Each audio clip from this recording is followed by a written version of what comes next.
This is Griffiths' Introduction to Quantum Mechanics, 1.1 and 1.2, an Introduction to the Schrödinger Equation. In classical mechanics, you have Newton's second law, which says that the force acting on a particle of mass m causes a uniform acceleration.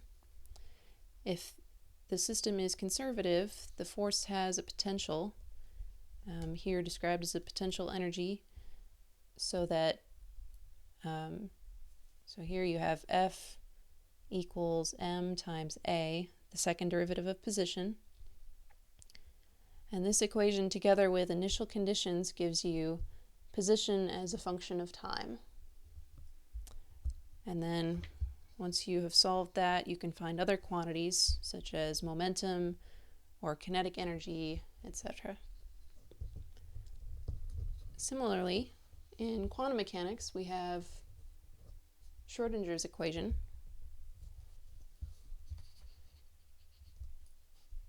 And if you combine this equation with initial conditions, you get what we call a wave function, which is a function of position and time. And of course, I is the square root of -1, and h bar is Planck's constant.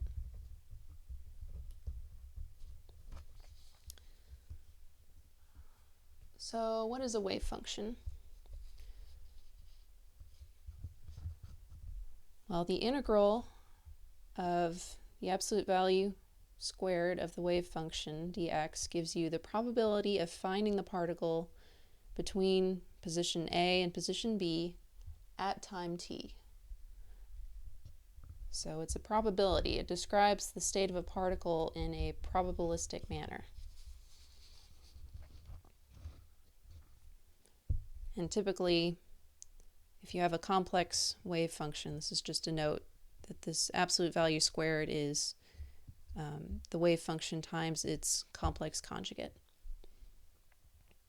So this probability of finding the particle in this interval is essentially the area under a curve. So here, just as an example, the area under the curve between A and B is illustrated here.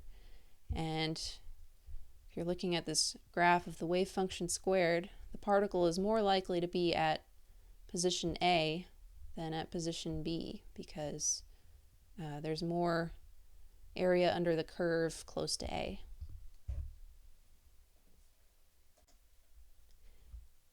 The idea of some variables being indeterminate is central to quantum mechanics, but what does that actually mean? In what way is reality probabilistic? There's the realist idea, which says that reality really is deterministic and we just don't know everything that's going on. There's some hidden variable at work. Everything actually does have a precise location at a precise time, it's just that we don't know it. And then there's the orthodox view, which says that before we take a measurement, the particle really isn't anywhere in particular at a particular time. And once we take a measurement, it changes the wave function to force a particular state. And then thirdly, there's the agnostic approach, which says that it's impossible to answer this question, so it's not in the realm of science.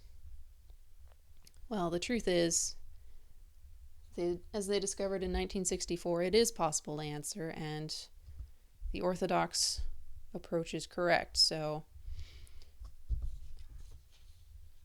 a measurement actually changes the wave function and collapses it to a particular value.